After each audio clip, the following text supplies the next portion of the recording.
Hello everyone, today we're going to read The Curious Garden, the author and the illustrator, Peter Brown.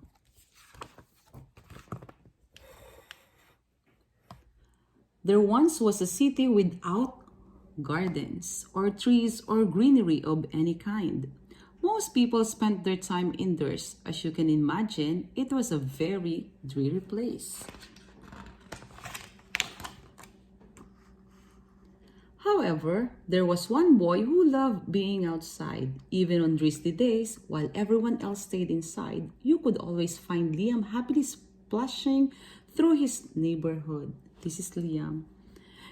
It was on one such morning that Liam made several surprising discoveries. He was wandering around the old railway, as he did from time to time when he stumbled upon a dark stairwell leading up to the tracks. The railway had stopped working ages ago, and since Liam had always wanted to explore the tracks, there was only one thing for the curious boy to do. Let's find out. Liam ran up the stairs, pushed open the door, and stepped out onto the railway. The first thing he saw was a lonely patch of color. Wildflowers and plants were the last things he had expected to find up there. But when he took a closer look, it became clear that the plants were dying. They needed a gardener. Let's find out, what is a gardener? Liam may not have been a gardener, but he knew that he could help. So he returned to the railway the very next day and got to work. The flowers nearly drowned, and he had a few pruning problems. But the plants patiently waited while Liam found better ways of gardening. As the weeks rolled by, Liam began to feel like a real gardener, and the plants began to feel like a real garden. Most gardens stay in one place, but this was no ordinary garden.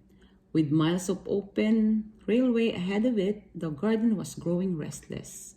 It wanted to explore. The tough little weeds and mosses were the first to move.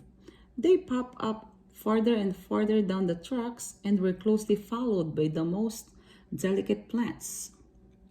Over the next few months, Liam and the Curious Garden explored every corner of the railway.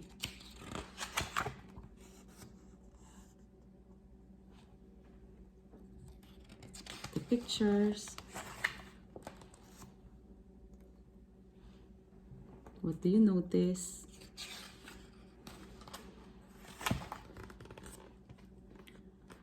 After spending his spring and summer and autumn with the garden, Liam's time on the railway was finally interrupted by winter.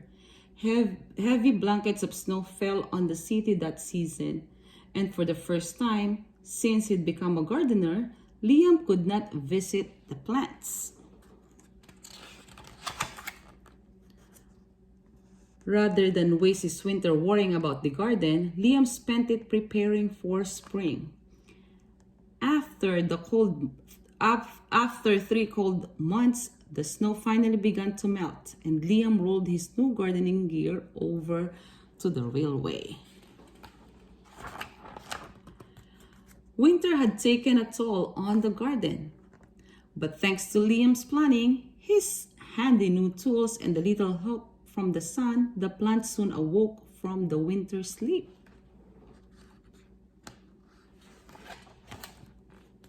The garden had always wanted to explore the rest of the city, and that spring it was finally ready to make its move. Once again, the tough little weeds and mosses set out first.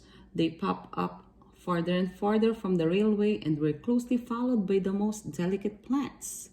The garden was especially curious about old forgotten things.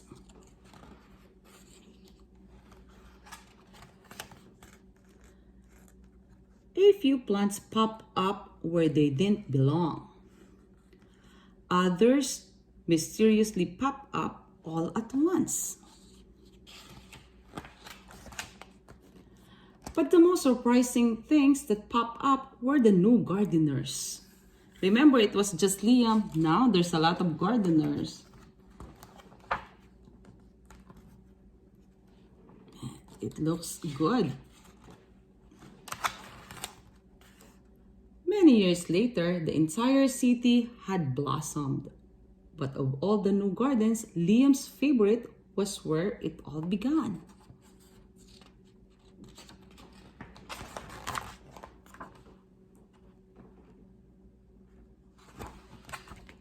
The end.